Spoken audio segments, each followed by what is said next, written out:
Alhamdulillah, Allah masih memberikan kesempatan kepada mengikuti acara ini. Sebelum acara ini dimulai, baiklah akan kami sampaikan susunan acara sebagai berikut. Pertama, pembukaan, barusan sudah membuka. Kemudian pembacaan ayat suci Al-Quran yang insyaallah akan disampaikan oleh Pak kita, yaitu Ustaz Majid. Kemudian selanjutnya sambutan dari Ketua DKM dan laporannya terkait dengan kegiatan ini. Kemudian sambutan dari Ketua LPR dan puncak acaranya yaitu penyampaian materi yang insyaallah akan disampaikan oleh Bapak pembina kita, yaitu Dr. Samsul Bahri. Untuk mempersingkat waktu, baiklah kami persilakan kepada saudara Mahdi untuk menyampaikan pembacaan ayat suci Al-Quran. Sebelumnya pada Bapak dan Ibu sekalian, kami mohon secara hikmat kita dengarkan bersama-sama pembacaan ayat suci Al-Quran yang mudah-mudahan pahalanya bisa dilimpahkan kepada khusus pembaca dan juga kepada kita semua. Demikian kami persilakan.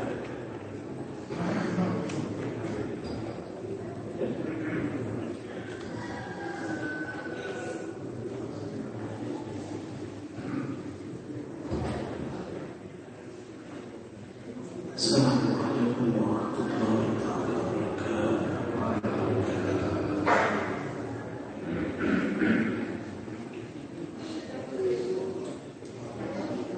أعوذ بالله من الشيطان الرجيم.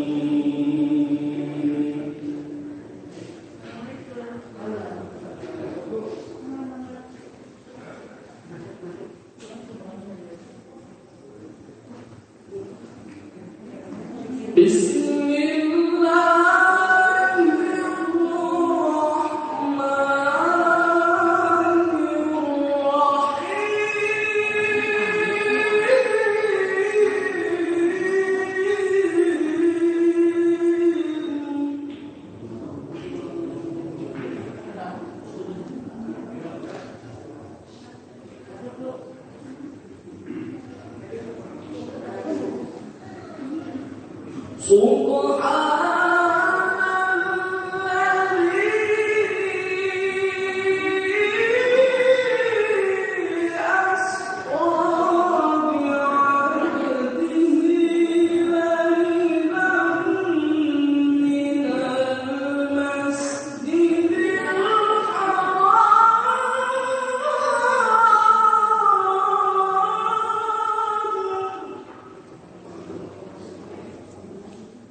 Waalaikumsalam warahmatullahi wabarakatuh. Terima kasih Ustaz Muhammad atas pembacaan ayat suci Al-Quran. Mudah-mudahan dengan pembacaan ayat suci Al-Quran ini kita dirahmati oleh Allah, diberikan taufik hidayah sebaik-baiknya dan pahalanya juga disampaikan kepada kita semua. Untuk selanjutnya acara berikutnya yaitu sambutan dari Ketua DPR yang sekaligus akan menyampaikan laporan kegiatan ini. Pada Ketua DPR dipersilakan 5 menit maksimal.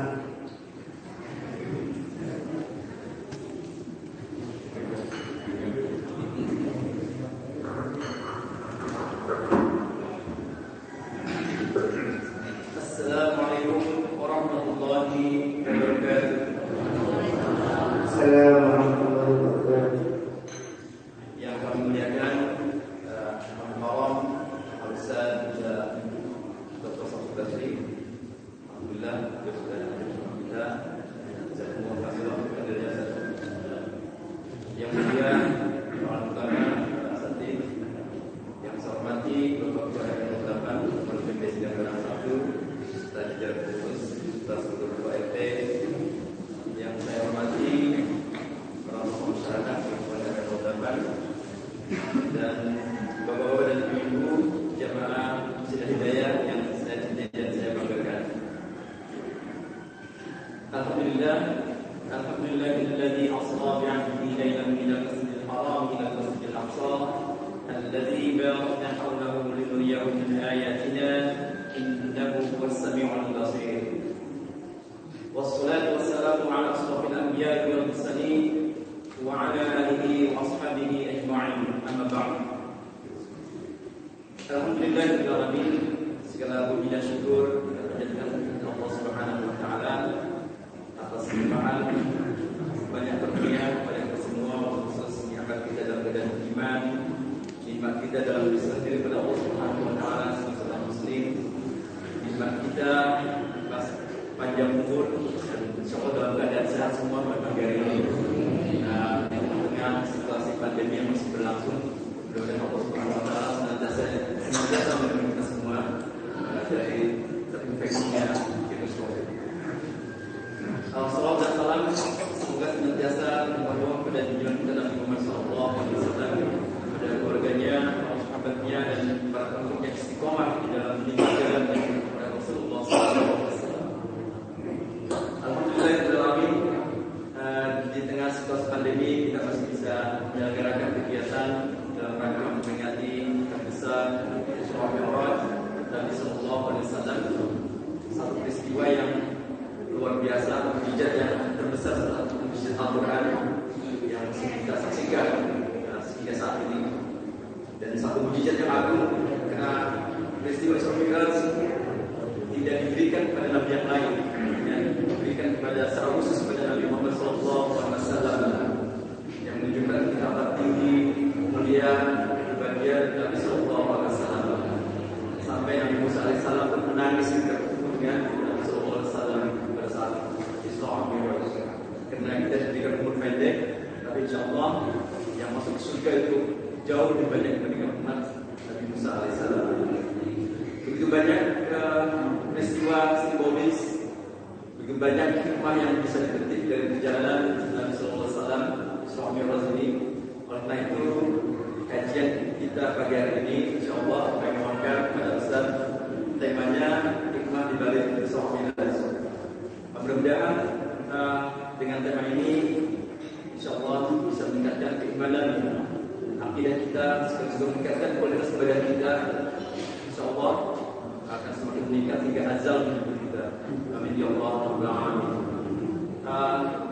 Kami dari jajaran pengurus TKM sekaligus juga panitia penyelenggaraan kegiatan Isra Mi'raj ini ingin mengucapkan terima kasih kepada Bapak dan Ibu jamaah Masjid Hidayah yang telah berkontribusi berperan serta dari persiapan penyelenggaraan dan sampai pelaksanaan. Mudah-mudahan kontribusi peran serta dari Bapak dan Ibu semua mendapatkan balasan dari Allah Subhanahu wa taala dicatatkan sebagai amal yang soleh. Tak ada gaji yang tak tetap. Kami dalam pengurus TKM Hidayah sekaligus panitia pelaksanaan penyelenggaraan kegiatan Isra Mi'raj, mohon maaf jika dalam perjalanan ini banyak hal yang tidak berkenan dan kekurangan dan sebagainya. Mohon yang sebesar-besarnya, dan mudah-mudahan tausiah yang disampaikan nanti sekali lagi bisa meningkatkan keimanan kepada Allah Subhanahu wa taala sekaligus kualitas ibadah kita. Assalamualaikum warahmatullahi wabarakatuh. Waalaikumsalam warahmatullahi wabarakatuh. Hadirin diberikan penyampaian sambutan dari Bapak Ketua Pemerintahan yang berbahagia. Selanjutnya kami persilakan kepada Bapak untuk menyampaikan sambutan dari persilakan.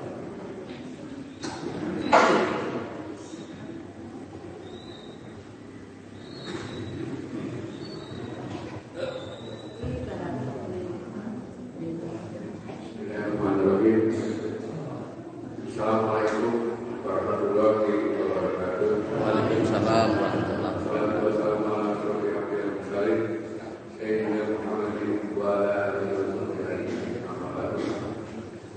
Yang saya hormati Ustaz Samsul Bahri, Dr. Ustaz Samsul Bahri, SSI, MNI, yang saya hormati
keistimewaan.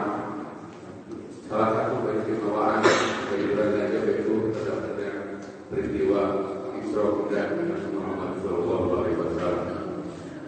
Tepatnya pada waktu usia beliau berusia 51 tahun.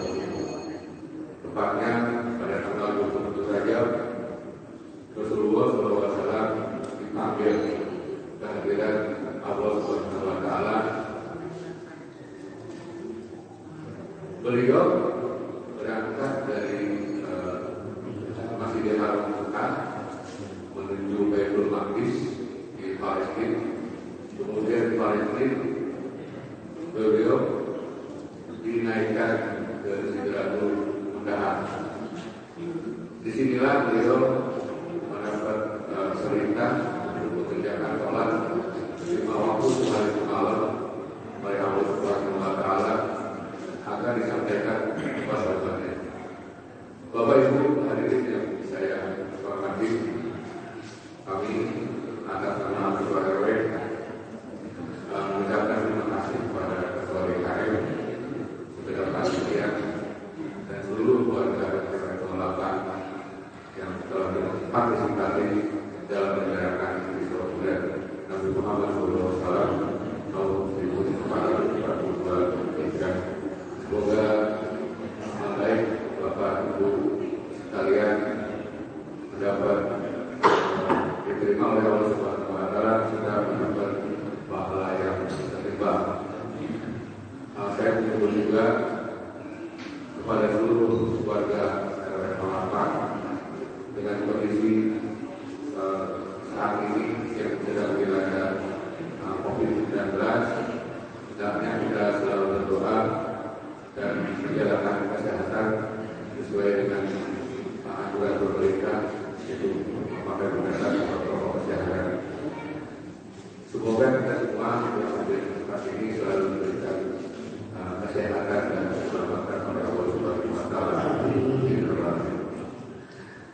Sekarang marilah kita dengarkan bersama-sama ceramah yang disampaikan oleh Dr. Abdul Wahid SSI MSI dengan tema tadi hikmah di balik peristiwa Isra Mi'raj. Demikian kami sampaikan. Mohon maaf.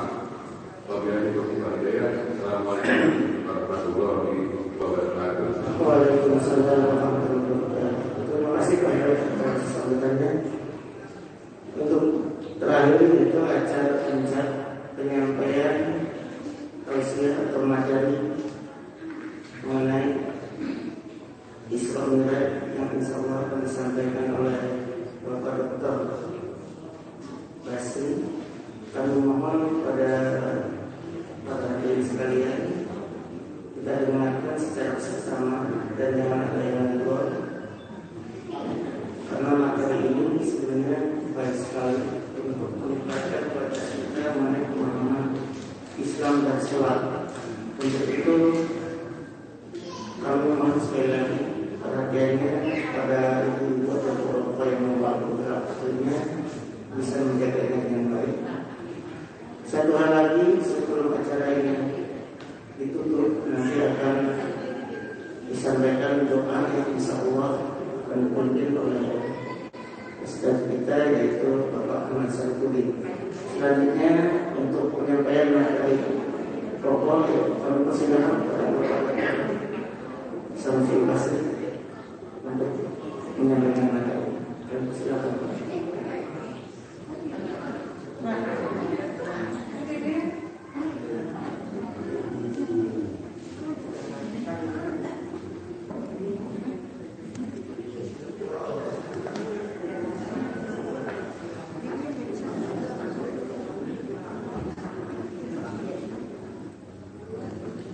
Bismillahirrahmanirrahim. Assalamualaikum warahmatullahi wabarakatuh. Alhamdulillah, Allahul Qahhar Al-Azizul Ghaffar, yukawwirul laila wan nahar wa khalaqal insana lil-ibtila'i wal ikhtibar liyabluwa 'ibadahu ayyuhum ahsanu 'amala fayakunu minal akhyar wa ayyuhu aswa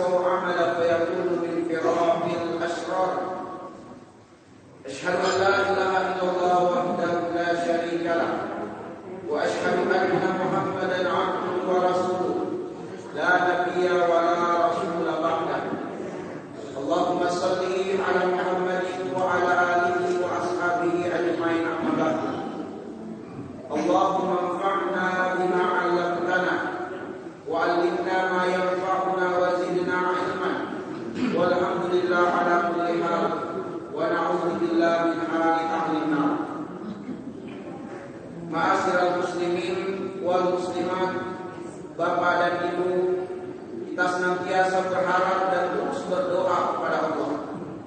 Semoga Allah memanjangkan usia kita dalam kebaikan dan dalam ketaatan di sisinya.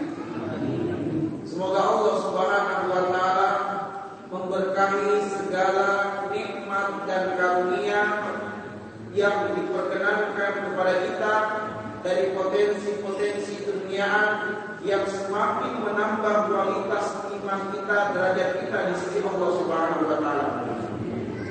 Dan semoga jamaah sekalian, keistiqomahan kita untuk selalu berkumpul, bermajelis ilmu, bersilaturahmi di rumah Allah Subhanahu wa Ta'ala ini menjadi sebab kita semua dapat berkumpul dan bersilaturahmi di dalam surga Allah Subhanahu wa Ta'ala. Ma'asyiral muslimin dan muslimat yang dimuliakan oleh Allah Subhanahu wa Ta'ala, kita bersyukur kepada Allah, kita berada pada bulan haram, bulan Rajab, bulan di mana Allah memerintahkan kita untuk mengagungkannya dan tidak menodainya dengan dosa dan maksiat. Sebagaimana firman-Nya, ya ayyuhalladzina amanu la tuhillu sya'airallahi wa la syahrul haram.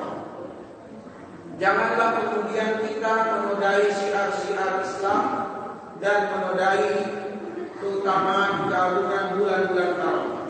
Salah satunya adalah bulan Rajab. Dan bulan Rajab ini, ma'asyiral muslimin, ada satu peristiwa yang besar, peristiwa dahsyat, peristiwa Isra dan Mi'raj yang umat Islam memperingatinya, mengenalnya terjadi pada tanggal 27 Rajab, yaitu 2 hari yang lalu, tepatnya di hari Kamis. Ma'asyiral muslimin, adapun kemudian pada kesempatan yang sangat berbahagia ini, sedikit banyaknya kita akan menggali hikmah dari peristiwa tersebut. Dan penggalian hikmah ini adalah kita dasarkan dari firman Allah Subhanahu wa Ta'ala, yaitu surah Al-Isra ayat yang pertama yang telah kita dengarkan oleh qari kita, masya Allah, membacakan kepada kita tadi. Allah Subhanahu wa Ta'ala berfirman, Subhanalladzi asra bi 'abdihi lailan minal masjidil haram ilal masjidil aqsa alladzi barakna haulahu linuriyahu min ayatina innahu huwas samiul basir. Ketika kita merenungi kalimat subhana, pada kalimat subhana, ma'asyiral muslimin, terkandung 2 makna utama. Makna yang pertama adalah at-tanzih dan makna yang kedua adalah at-ta'zim. At-tanzih artinya adalah penyucian, penafian, peniadaan, bahwa tidak mungkin Allah menempel padanya sifat-sifat rendahan.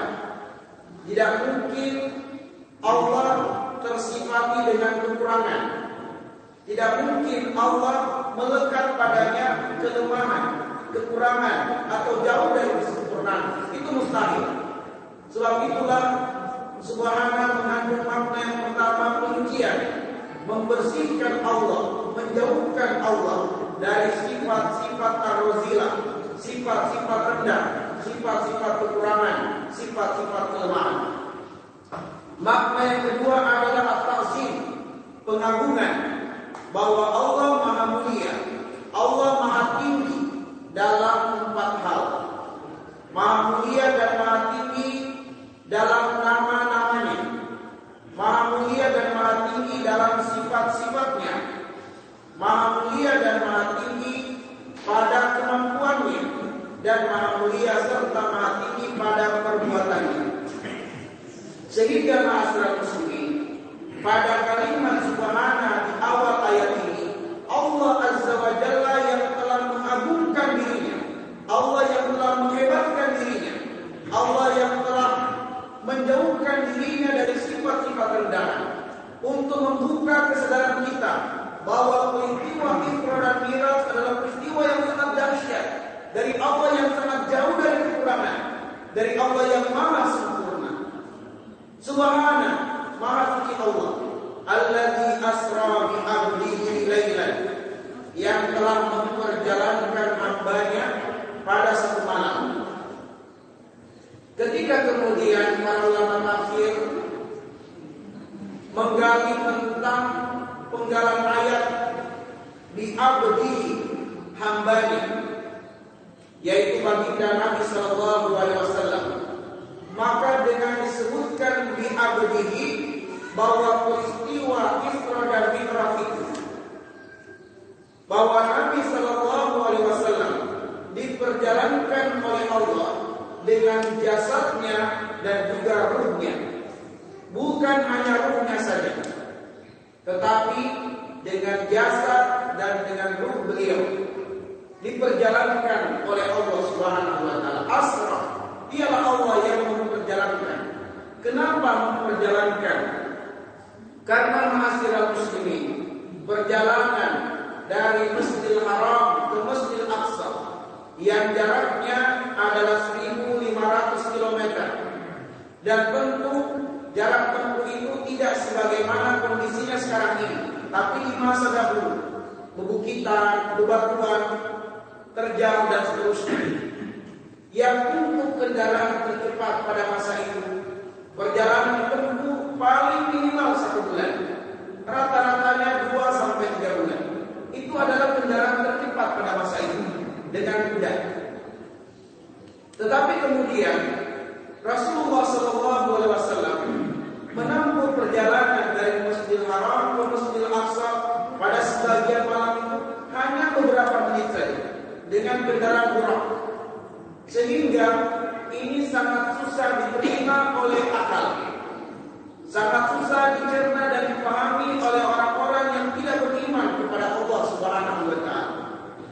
Ma'asyiral muslimin, betul bahwa Nabi sallallahu alaihi wasallam tidak akan mungkin melakukan perjalanan itu dengan sendirinya. Tidak akan mungkin Nabi melakukan perjalanan itu dengan kekuatannya, tidak. Tetapi Nabi sallallahu alaihi wasallam diperjalankan oleh Allah yang maha sempurna, maha kuat dan jauh dari kekurangan atau kelemahan. Kalau kemudian dikatakan tidak masuk akal, tidak juga dibenarkan, karena ma'asyiral muslimin, kalau diperjalankan bisa saja dan masuk akal. Sebagai contoh misalnya, ketika kita datang ke masjid ini, tidak menutup kemungkinan ada semut-semut yang ikut terbawa oleh kita, yang mungkin tadinya dari rumah semut-semut itu sedang memanjat pakaian kita atau sajadah kita, lalu kemudian dari rumah kita yang beberapa meter, mungkin ada yang 100 meter, 200 meter, sampai ke masjid ini, lalu semut itu turun bertemu dengan semut-semut di masjid dan dia sampaikan, saya dari 200 meter rumah ini, dari masjid ini. Tentu semut-semut di sini tidak percaya, mana mungkin. Nah, ma'asyiral muslimin, tidak akan mungkin kalau dengan kemampuannya sendiri. Tetapi ketika diperjalankan bahwa kita layak telah memperjalankan seperti itu, maka hal ini adalah masuk akal. Jadi ma'asyiral muslimin, tidak akan mungkin Nabi dengan kemampuannya sendiri, melainkan Allah lah yang maha hebat, maha kuat yang telah memperjalankannya dengan jasa dan juga dengan ruhnya.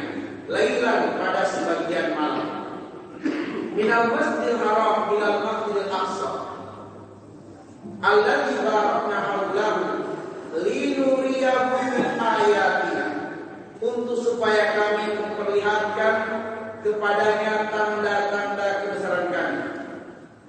Ma'asyiral muslimin, azani Allah wa iyyakum ajmain.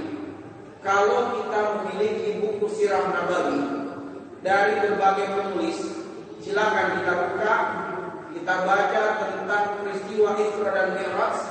Ternyata kita dapati banyak para ulama yang berbeda pendapat dalam mengenai waktu dan tahun pelaksanaan atau terjadinya Isra dan Mi'raj itu.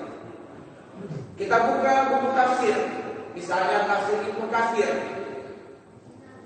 atau tafsir As-Sa'di yang sudah diterjemahkan, atau tafsir Buya Hamka dari ulama Indonesia sendiri, kita lihat ayat pertama Al-Isra, kita buka tafsirnya, ternyata pun para ulama tafsir mereka berbeda pendapat terkait dengan waktu terjadinya Isra dan Mi'raj, dari tanggalnya, bulannya, dan tahunnya.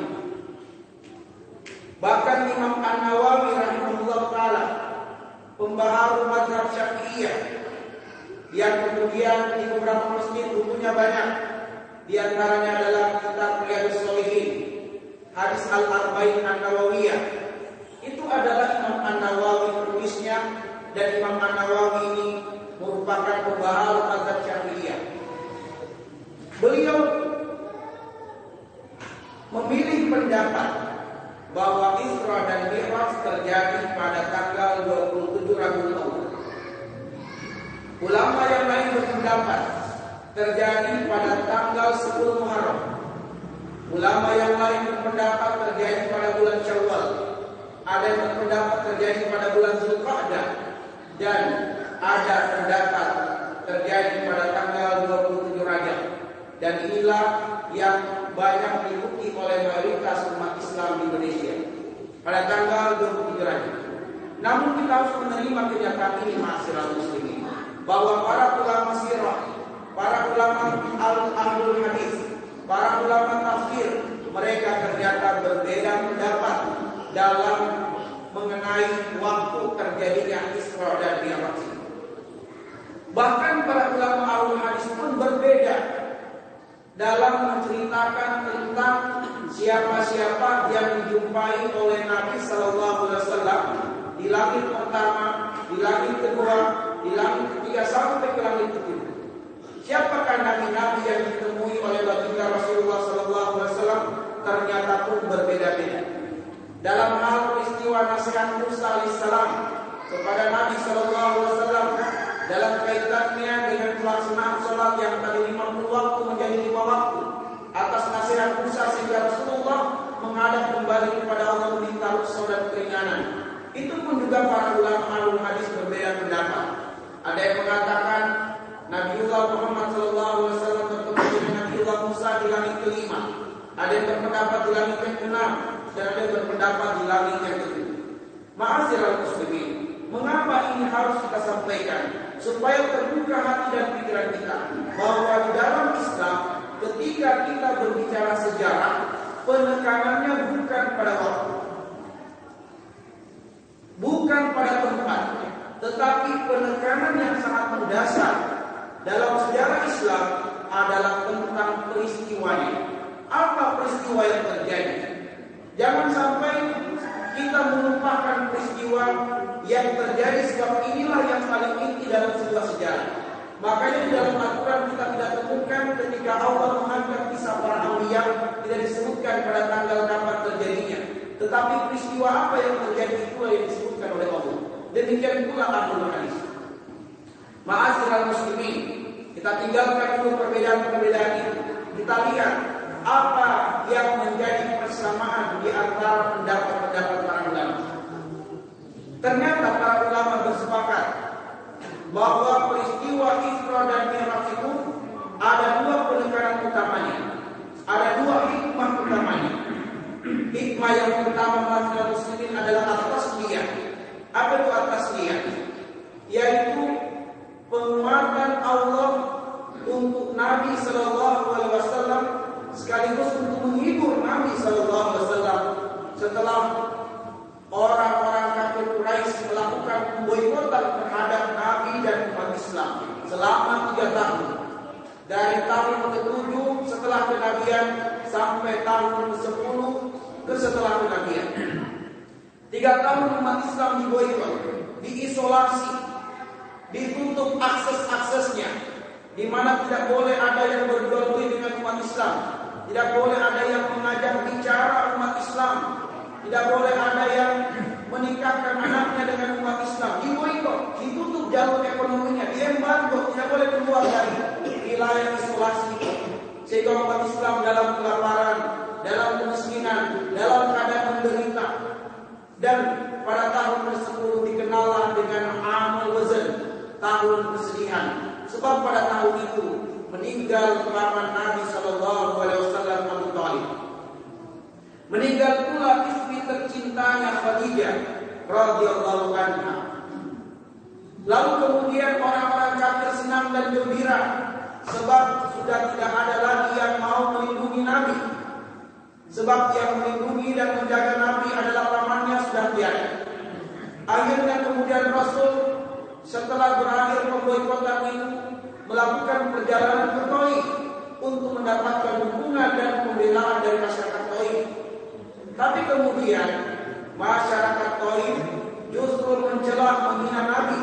Bahkan pemuda-pemuda Taif melempari Nabi dengan bebatuan, sehingga Rasulullah SAW pakaian beliau yang tadinya berwarna putih menjadi merah karena darah beliau bercucuran. Beliau berjalan dengan kesedihan, darah bercucuran, hingga kemudian datanglah dua malaikat. Malaikat menjaga dua gunung dari arah timur dan barat. Lalu kemudian malaikat itu berkata kepada baginda Nabi sallallahu alaihi wasallam, "Ya Muhammad, kalau engkau menghendaki, Allah sudah memberikan kewenangan kepada kami dan kami diperintah oleh Allah untuk mengikuti apa yang engkau inginkan. Jika engkau berkehendak untuk membinasakan kaum Taif, maka kami akan benturkan dua gunung ini sehingga tak satu di antara mereka yang hidup." Tapi Rasulullah sallallahu alaihi wasallam dengan kemurahan hatinya, beliau memaafkan penduduk Taif. Beliau bahkan berharap dan berdoa, semoga dari keturunan Taif lahir ulama-ulama Islam. Ma'asyiral muslimin azanillahu wa iyyakum ajmain. Inilah penekanan yang pertama bahwa Allah memberlakukan, Allah Subhanahu wa taala menghendaki terjadinya Isra dan Mi'raj sebagai tasdiyah, hiburan Allah dan penguatan Allah untuk Nabi-Nya sallallahu alaihi wasallam. Penekanan yang kedua ma'asyiral muslimin adalah bahwa peristiwa Isra dan Mi'raj itu adalah penekanannya adalah sholat 5 waktu, sholat secara berjamaah. Karena ketika Rasulullah diperjalankan oleh Allah dari Masjidil Haram ke Masjidil Aqsa, apa yang terjadi di Masjidil Aqsa? Nabi SAW ditunjuk untuk menjadi imam pada sebuah sholat yang makmumnya adalah seluruh para anbiya. Sehingga ma'asyiral muslimin, Nabi kita Muhammad SAW merupakan imamul anbiya, pemimpinnya para anbiya.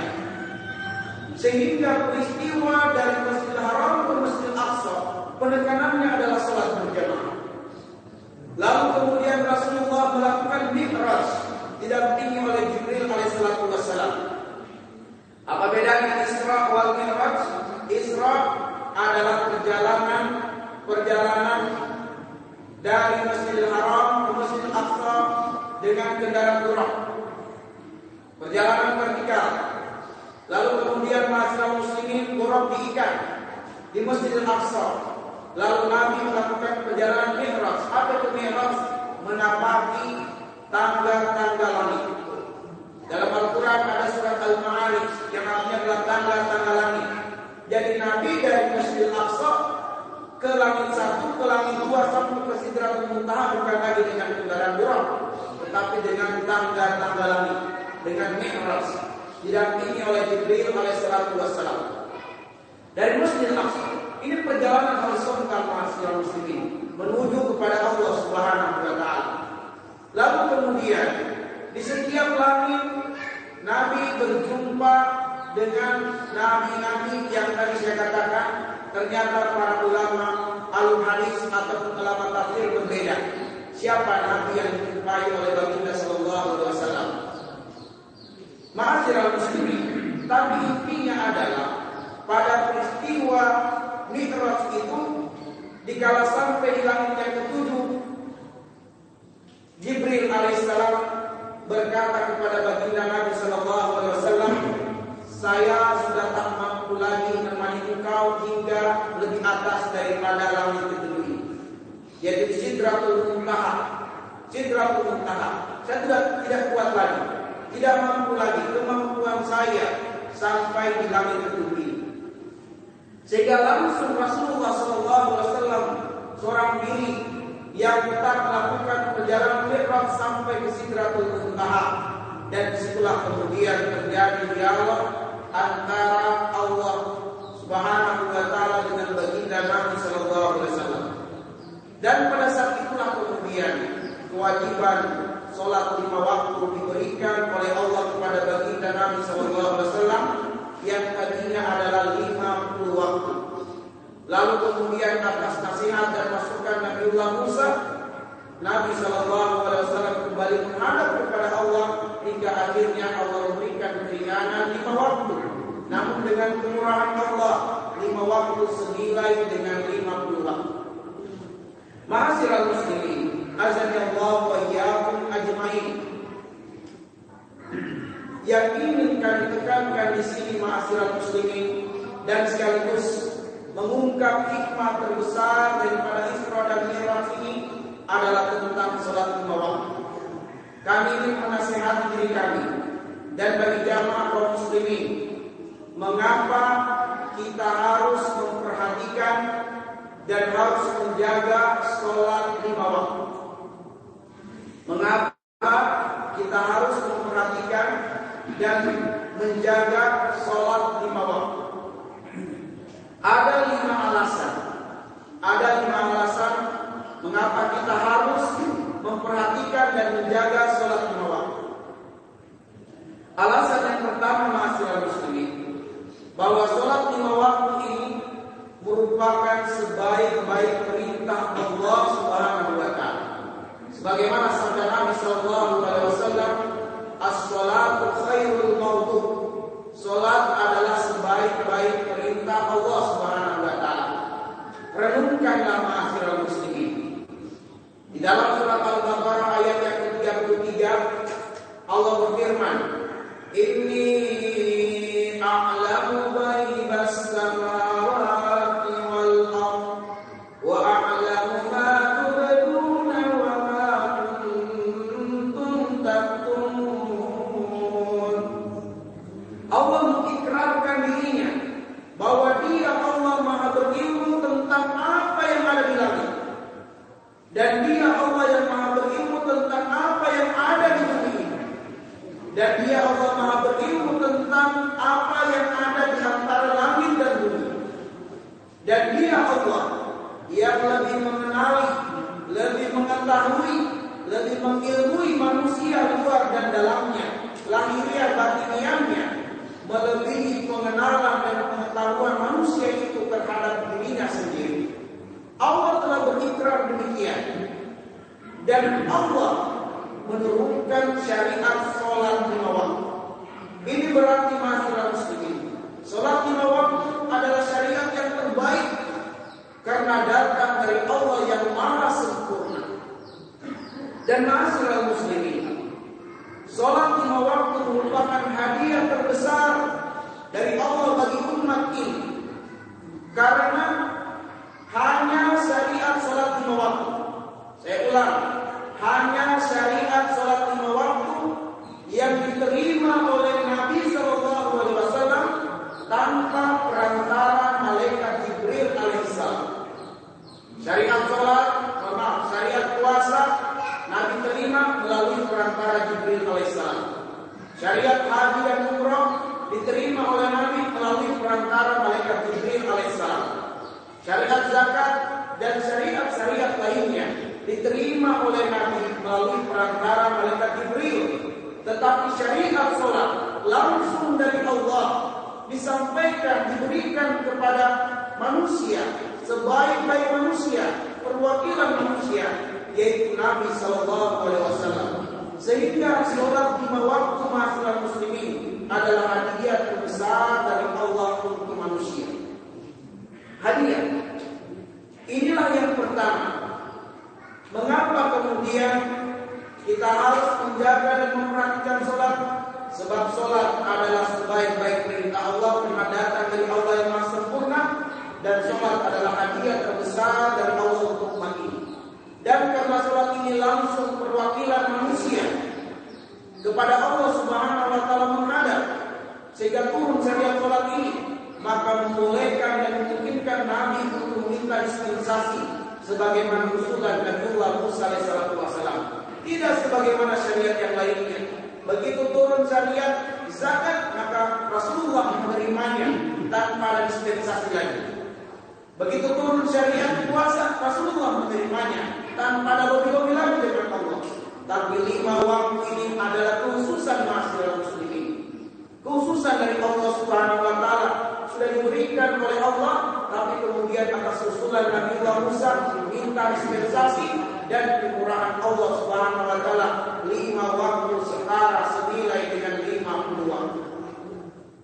Alasan yang kedua masyarakat muslimin, mengapa kita harus menjaga dan memperhatikan sholat? Karena masyarakat muslimin, sholat merupakan seutama-utama wasilah untuk berterima kasih kepada Allah atas nikmat dan karunia Allah yang tiada bertepi. Ketika kita berbicara tentang nikmat Allah, maka di dalam Al-Quran ditegaskan bahwa nikmat-nikmat Allah tidak akan pernah mampu dicatat, dan nikmat-nikmat Allah tidak akan pernah mampu bisa dihitung. Dalilnya adalah nikmat Allah tidak akan mungkin bisa dicatat oleh manusia. Surat Luqman ayat yang 37 Allah berfirman, "Walau annama fil ardi min syajaratin aqlam wal bahru yamuddu min ba'di sab'ati abhur ma nafidat kalimatullah innallaha azizun hakim." Andaikan seluruh pepohonan di muka bumi ini, dari akarnya, batangnya, cabangnya, rantingnya, dijadikan sebagai pena, wal bahru yamuddu min ba'di sab'ati abhur, lalu lautan menuju benua disatukan dijadikan tinta untuk dicatat nikmat Allah, mana tidak kalimatullah. Imam Al-Qurtubi menafsirkan, tidak akan habis tercatat nikmat-nikmat Allah, penanya akan patah, air lautnya sebagai tinta akan mengering, tapi nikmat Allah belum selesai tercatat. Innallaha azizun hakim. Dan nikmat Allah tidak akan pernah mampu kita menghitungnya masyarakat muslimin. Karena Allah berfirman di dalam surat An-Nahl ayat yang ke-18, "Wa in ta'uddu nikmatallah la tuhsuha." Andaikan kalian hendak menghitung nikmat-nikmat Allah dengan kemampuan teknologi tercanggih manusia pada saat ini atau masa yang akan datang, la tuhsuha, kalian tidak akan pernah sanggup menghitung nikmat-nikmat Allah. Sebagai bukti masyarakat muslimin, sudah dilakukan riset dan penelitian bahwa tak ada seorang manusia pun di muka bumi ini yang bisa menghitung jumlah bulu matanya. Gak ada masyarakat muslimin, gak ada yang bisa menghitung jumlah bulu matanya sendiri, gak ada. Silakan gunakan jernih, begitu mata berkedip Anda akan lupa pada hitungan yang mana, pada lembaran yang mana. Betapa lamanya kita, nikmat bulu mata sendiri tidak akan terhitung. Ibu-ibu sekalian, 1 menit yang lalu sudah berapa kali matanya berkedap-kedip? Ya. Masya Allah, setiap nikmat yang Allah berikan melahirkan, menurunkan nikmat-nikmat lagi. Misalnya nikmat mata, bisa melihat. Berapa banyak nikmat yang diturunkan dari nikmat mata. Nikmat berbicara, berapa banyak nikmat-nikmat baru yang dilahirkan dari nikmat berbicara. Tak mampu kita hitung masyarakat muslimin. Tahu salah sejak lahir sampai sekarang, tahu salah sejak bangun tidur sampai sekarang, setengah menit yang lalu sudah berapa banyak volume udara Allah yang lahir. Masyarakat muslimin, mampukah kita mencatat menghitung? Tidak akan mampu, tidak akan mampu. Pantaskah kita berterima kasih kepada Allah? Sangat pantas. Pertanyaannya lagi, bagaimana cara kita berterima kasih dengan Allah? Bagaimana cara kita bersyukur dengan nikmat dan karunia Allah ini? Allah mengabarkan kepada kita pada firman-Nya yang saya yakin semua kita sudah hafal di luar kepala. Inna a'tainakal kautsar. Sungguh kami, kata Allah, telah memberikan kepada engkau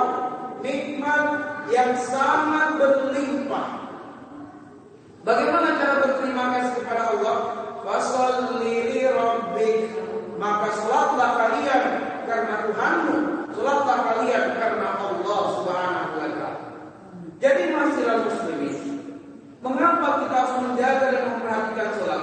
Karena Allah menjadikan sholat lima waktu sebagai wasilah, sebagai cara, sebagai sarana untuk kita berterima kasih kepada Allah Subhanahu wa Ta'ala. Kecuali orang yang sombong, merasa tidak butuh Allah, mungkin dia akan meninggalkan sholat. Tapi orang yang berakal, orang yang memahami nikmat Allah, dia akan berterima kasih kepada Allah atas nikmat yang tiada bertepi ini. Terkadang ada tetangga kita yang berbuat baik kepada kita, masyarakat muslim luar biasa. Terkadang ucapan 1000 kali terima kasih tidak bisa mewakili kegembiraan kita karena ditolong dan dibantu oleh tetangga kita. Padahal bantuan yang hanya pada satu waktu saja. Di saat kita benar-benar sedang kesulitan ditolong oleh tetangga kita, itu teringat terus. Kita sampaikan kepada anak-anak kita bahwa tetangga kita telah pernah membantu kita. Jika kita benar-benar dalam keadaan terpuruk, ditolong oleh tetangga kita, itu diingat oleh kita. Tapi nikmat-nikmat Allah Rasul Muslimin luar biasa. Cara berterima kasihnya Allah beritahukan kita dengan sholat. Sholatlah karena Allah. Sholatlah karena Allah. Sholatlah karena Allah. Alasan yang ketiga, masyarakat muslimin, mengapa kita harus menjaga dan memperhatikan sholat lima waktu? Karena syariat sholat lima waktu ini sangat mudah sekali. Mudah sekali. Allah berfirman di dalam surat Al-Hajj ayat yang ke-78, "Wa ma ja'ala 'alaikum fid-dini min haraj." Allah tidak menjadikan kalian dalam urusan menjalankan agama ini ada kesulitan. Bukan tafsirnya. Lihat pada penggalan ayat itu bagaimana para ulama tafsir berbicara.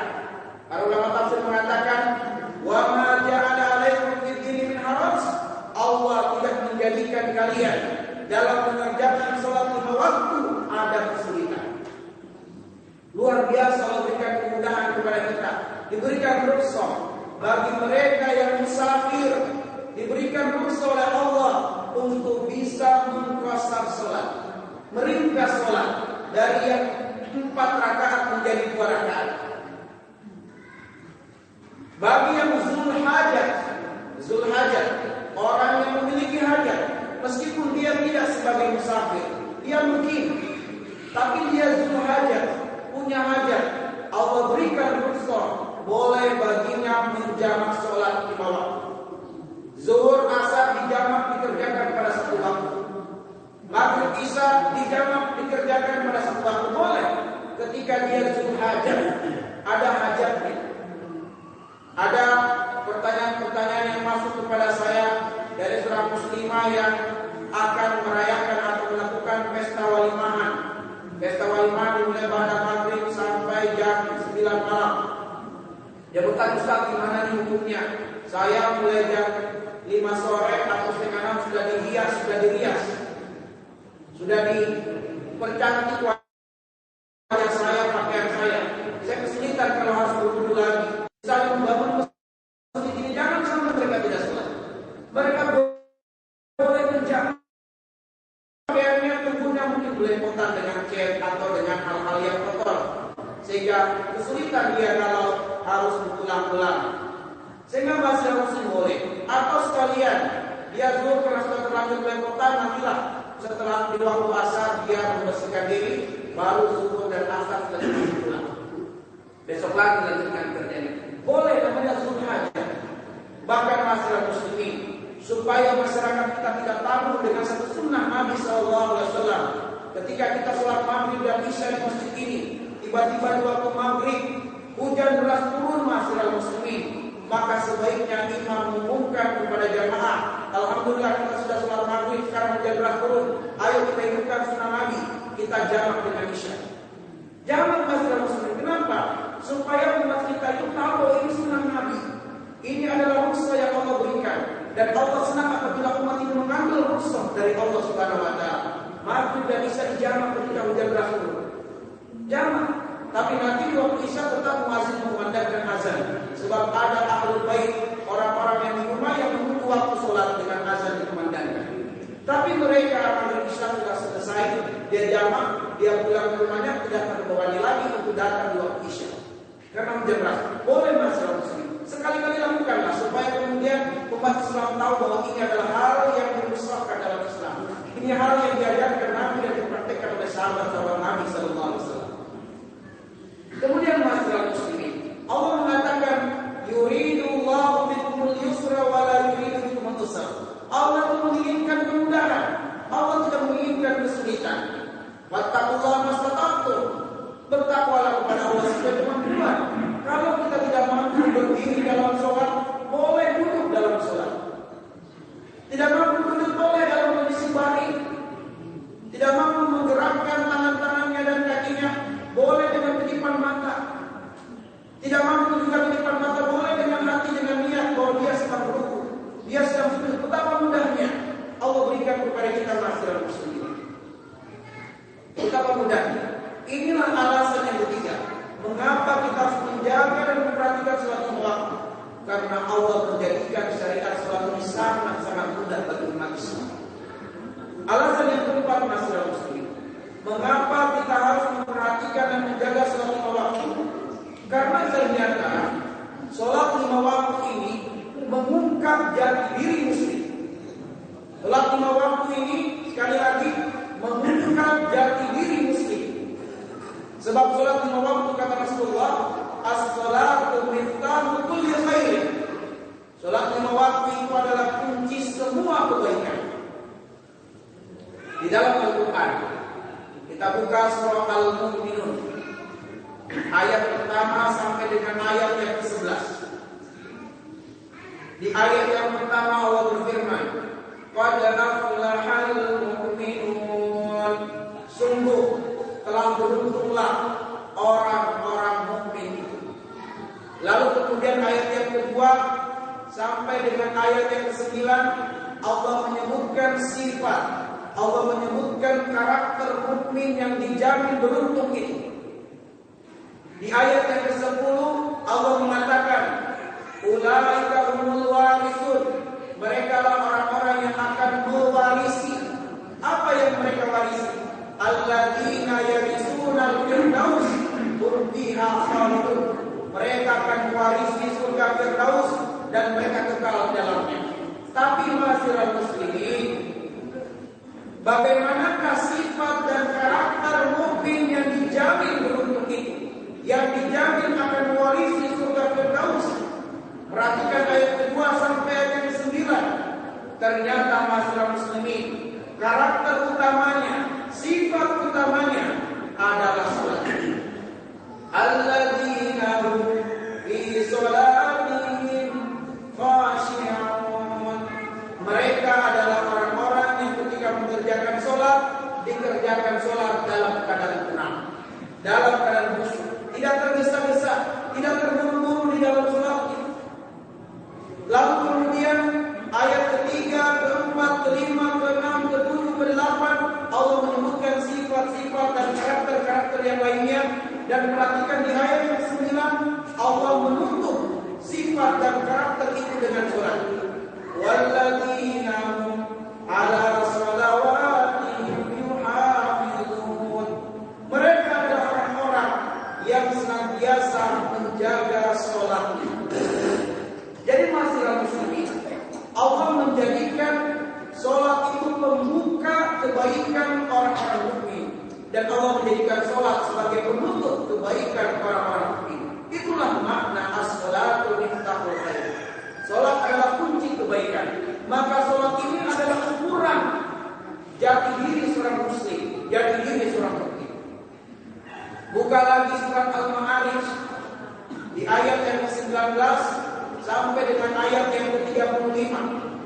Pada ayat itu, ayat 19 sampai ayat 21 Allah menyebutkan ada dua tabiat buruk manusia. Dua tabiat buruk yang memang Allah ciptakan manusia dengan dua tabiat buruk itu. Allah mengatakan, innal insana khuliqa halu'a, idza massahu syarru jazua, wa idza massahu khairu manu'a. Sungguh manusia diciptakan oleh Allah dengan tabiat yang suka berkeluh kesah. Idza massahu syarru jazua, apabila manusia ditimpa dengan keburukan, ditimpa dengan kesulitan, kesusahan, cenderungnya manusia itu berputus asa. Ada yang sampai bunuh diri karena pandemi ini panjang umur. Bunuh diri dia masih muslim, tidak tahan, dia berputus asa dengan kondisi dia sudah di PHK, susah dapat kerja dan seterusnya. Berputus asa. Wa idza massahul khairu manuha. Dan apabila mereka manusia ditimpa dengan kebaikan, ditimpa dengan harta berlimpah, condong dan cenderungnya manusia berlaku bakhil, pelit. Ini adalah dua tabiat buruk yang Allah menciptakan manusia dengannya. Bahwa tabiat buruk ini ada pada manusia. Ma'asyiral muslimin, tapi kemudian Allah membuang dan menjauhkan dua tabiat buruk ini terhadap orang-orang yang Allah sebutkan karakter-karakternya. Dari ayat yang ke-22 sampai ayat 34, Allah sebutkan karakter-karakter manusia yang akan dibuang, dijauhkan dari dua tabiat buruk tadi. Dan ternyata karakter yang paling utama adalah salat. Karena Allah mengatakan alladzina hum ala salatillal musallin, kecuali orang-orang yang salat. Orang-orang yang salat dihilangkan, dijauhkan dari dua tabiat ini. Siapa mereka yang salat itu? Alladzina hum ala salatihim daimun, yaitu orang-orang yang istiqomah menjalankan salat lima waktu. Di tengah sebelum pandemi dia salat lima waktu di rumah Allah. Di waktu pandemi tetap salat lima waktu di rumah Allah, kecuali regulasinya masjidnya ditutup. Tapi selagi masjid terbuka, dia salat lima waktu. Baik sebelum pandemi ataupun meskipun dalam kondisi pandemi, tetap salat lima waktu. Kenapa? Karena Allah menginginkannya warka'u ma'ar raki'in. Rukuklah kalian bersama dengan orang-orang yang rukuk, yaitu salat dengan berjamaah. Lalu kemudian di ayat yang ke-34 Allah menuntut sifat-sifat karakter-karakter yang dijamin terbebas dari sifat bakhil, terbebas dari sifat keluh kesah. Di ayat yang ke-34 ditutup dengan salat tadi. Walladzina hum 'ala salatihim yuhafizun. Mereka adalah orang-orang yang menjaga salat lima waktu. Jadi masyiral muslimin, salat lima waktu adalah miftahul khair, kuncinya kebaikan. Inilah alasan yang keempat. Alasan yang terakhir, mengapa kita harus menjaga dan memperhatikan salat lima waktu. Karena masyiral muslimin, kitalah yang butuh salat. Kita yang butuh salat. Mengapa kita yang butuh salat? Sebab kita yang butuh Allah. Allah berfirman, ya ayuhan nas, antumul fuqara ila Allah, wallahu huwal ghaniyyul hamid. Wahai manusia, kamulah yang butuh Allah. Allah tidak butuh manusia. Allah Maha Kaya, Allah Maha Sempurna. Karena kita butuh Allah Subhanahu wa taala, maka kita harus mendekatkan diri kepada Allah. Dan Allah menjadikan salat lima waktu merupakan mi'raj umat Islam. Jadi masyiral muslimin, ketika kita salat lima waktu itu kita sedang bermi'raj. Kita sedang melakukan perjalanan untuk semakin dekat dengan Allah, sehingga antara Allah dengan hambanya tidak ada hijab ketika dalam pelaksanaan salat lima waktu. Tidak ada hijab, terutama di waktu sujudnya masyiral muslimin. Tidak ada hijab antara hamba dengan Allah Tuhannya. Maka karena itulah kemudian salat ini merupakan mi'raj. Di waktu salat ini kita sampaikan hajat-hajat kita kepada Allah. Kita memohon penjagaan dan perlindungan Allah Subhanahu wa taala. Maka karena kita butuh Allah, maka kita butuh salat, karena Allah menjadikan salat sebagai mi'rajnya umat Islam ini. Kenapa kita butuh salat masyiral muslimin? Karena Rasulullah menyabdakan, awwalu ma yuhasabu bihi al-'abdu yaumal qiyamah as-shalah. Idza saluhat sa'irul amali wa idza fasadat sa'irul amali. Kalau salatnya bagus, semua amalan-amalannya, hajinya, puasanya, zakatnya dipandang baik oleh Allah.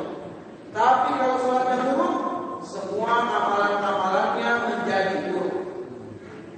Kemudian masyiral muslimin, ternyata yang dijamin masuk ke dalam surga Allah, dijamin akan mendapatkan kemuliaan di dalam surga, adalah mereka yang menjaga sholat 5 waktu sebagaimana ayat yang kita bacakan tadi. Al-Mu'minun ayat 1-11 dan juga surat Al-Ma'arij ayat yang ke-19 sampai ayat yang ke-35. Dan ternyata masyarakat muslimin di dalam surat Al-Mudaththir ayat yang ke-38 sampai dengan ayat yang ke-44, apa penyebab utama banyak umat Islam dicampakkan, dihinakan di dalam neraka? Kalau orang kafir jelas, tapi ini umat Islam banyak yang dicampakkan dan dihinakan di dalam neraka. Apa penyebabnya? Di dalam surat Al-Mudaththir disebutkan Allah Subhanahu wa taala setelah memasukkan golongan-golongan kanan ke dalam surga, yaitu mukmin-mukmin yang sejati, mukmin-mukmin yang soleh. Setelah mereka semuanya berada di dalam surga, lalu berkumpul dengan keluarga-keluarganya, karena Allah Subhanahu wa taala menyampaikan ila ahli masrura. Mereka yang membangun keluarga mukmin di dunia ini akan dikumpulkan dengan keluarganya, sehingga suami akan ketemu dengan istrinya, ketemu dengan orang tuanya, anak ketemu orang tuanya, orang tua ketemu anaknya. Setelah mereka berkumpul bersama keluarganya, mereka cari tetangga-tetangganya, mereka cari teman-temannya, mereka cari sahabat-sahabatnya, saling cari mencari. Itu pekerjaan pertama Rasul, cari dulu keluarganya yang mereka kenal di dunia, lalu mereka bersilaturahmi, sehingga apabila mereka tidak menemukan ada orang-orang yang mereka kenal di dunia tidak ada di dalam surga, mereka akan bertanya kepada Allah, mana nih keluarganya, kenapa tidak ada di dalam surga? Mana nih tetangganya yang sangat baik sama dia, kenapa tidak ada di surga? Mana nih tetangga-tetangganya, teman-temannya, sahabat-sahabat majelis ilmunya, kok tidak ada di dalam surga? Mereka bertanya-tanya. Bahkan dalam hadis Nabi ada di antara jamaah yang mencari ustadznya, dan ustadz mencari jamaahnya, itu sambil mencari nanti. Ketika mereka tidak menemukan orang yang mereka cari di dalam surga, mereka mengadu kepada Allah, ya Allah, di manakah orang-orang ini ya Allah? Maka Allah memperlihatkan ternyata orang itu ada di dalam neraka. Itu di surat Al-Ma'arij. Sehingga para ulama ahli tafsir, ahli hadis semua sepakat bahwa penghuni surga bisa melihat penghuni neraka, penghuni neraka bisa melihat penghuni surga. Ayatnya sangat banyak, baik di surat Al-A'raf ataupun di surat Al-Mudaththir ini. Terjadi dialog bahkan antara penghuni surga dan penghuni neraka. Sebagaimana kita hari ini bisa berdialog dengan keluarga kita yang sedang ihram di Mekah, yang sedang melakukan tawaf bahkan, yang sedang berada di tempat yang lain di negara yang kita bisa berdialog, kita bisa berkomunikasi. Begitu pula penghuni surga dan penghuni neraka. Walaupun zamannya, waktunya, keadaannya berbeda, mereka bisa berkomunikasi. Sehingga tatkala penghuni surga mendapati orang-orang yang dicarinya itu ada di dalam neraka, mereka akan bertanya-tanya, masalahnya fi saqar, apa yang menyebabkan kalian terhinakan, tercampakkan di dalam neraka? Ternyata masyarakat muslimin, jawaban tulus, jawaban polos penghuni neraka itu yang pertama adalah qalu lam naku minal musallin.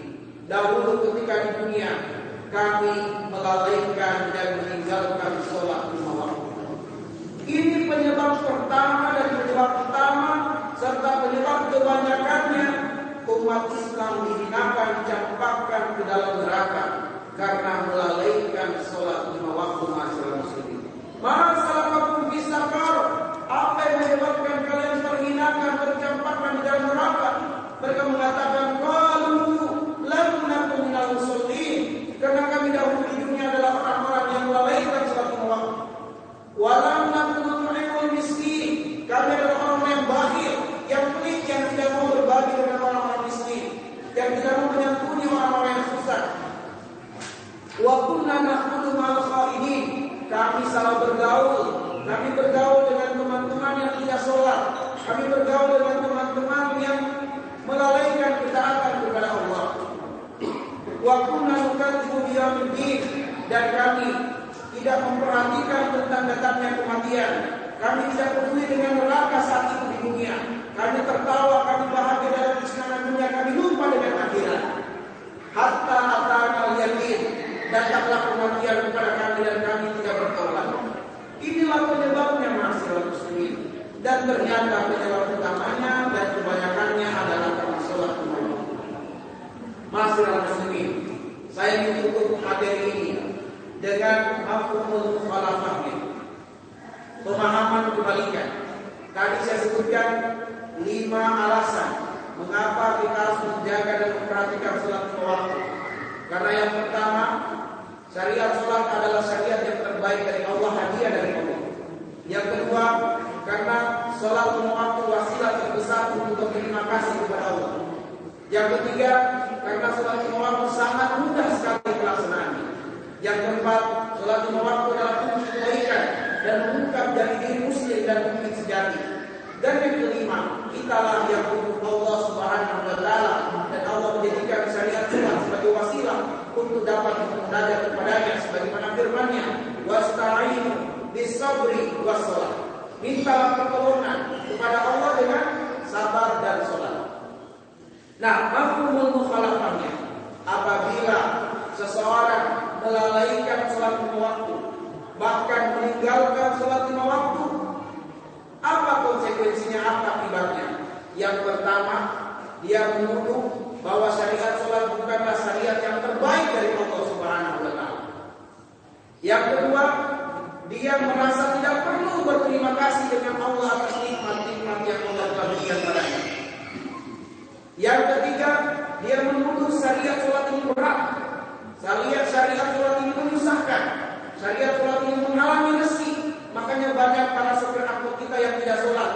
Banyak sopir angkut kita yang demi mengejar penumpang, dia tinggalkan kewajiban sholat. Bagaimana kalau kecelakaan tabrakan meninggal dunia belum sholat?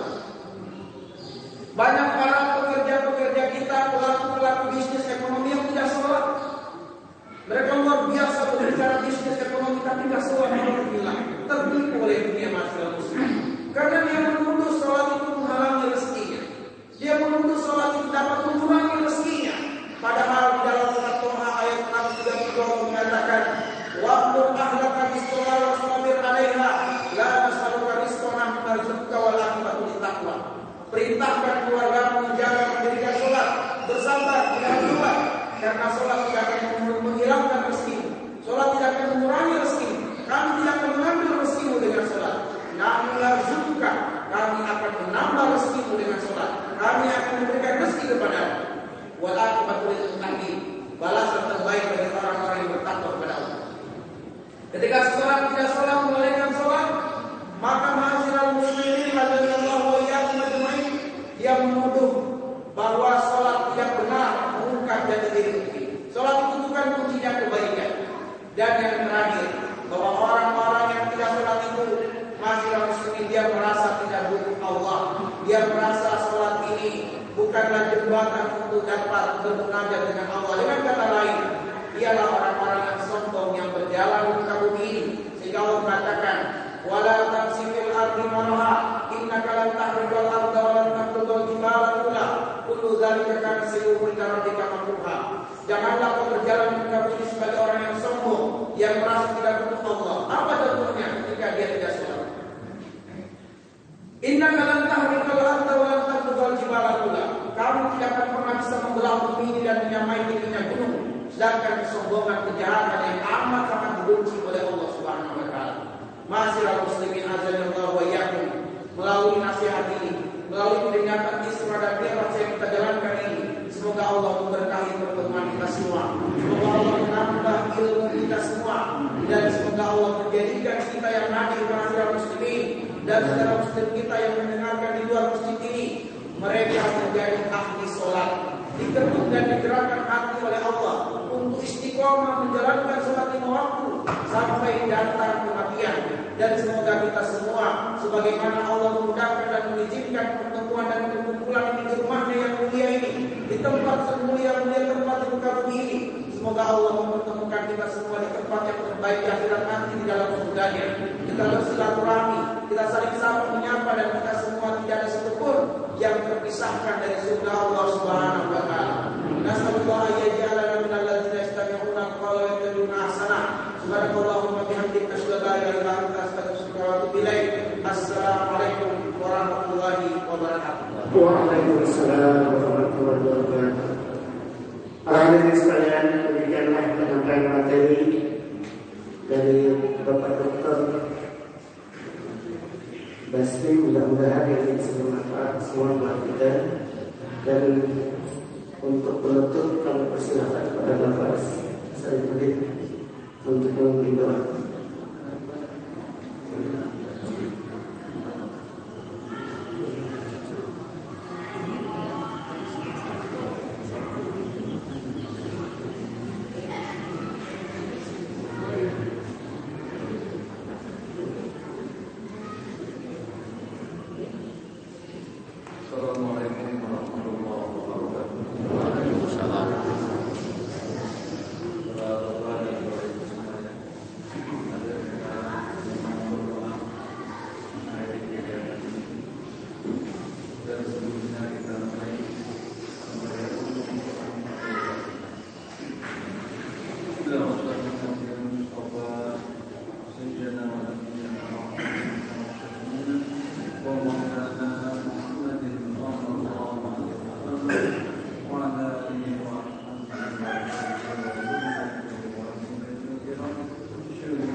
Demikian para hadirin sekalian, terakhirlah kita dengan bacaan doa terakhir. Kami sebagai panitia mohon maaf bila ada kekurangan dan Allah. Salam dari kami. Assalamualaikum warahmatullahi wabarakatuh.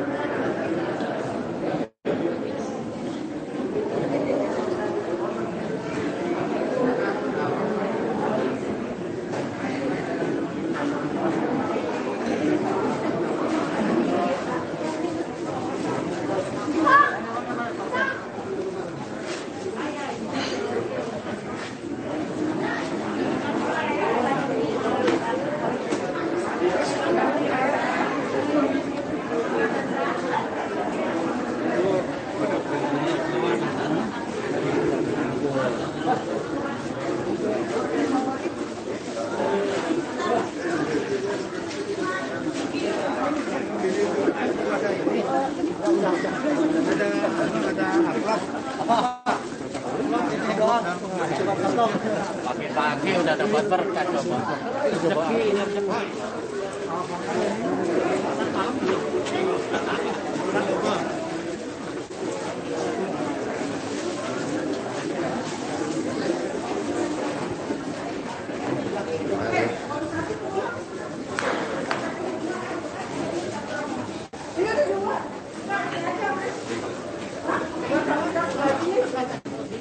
Dua-duanya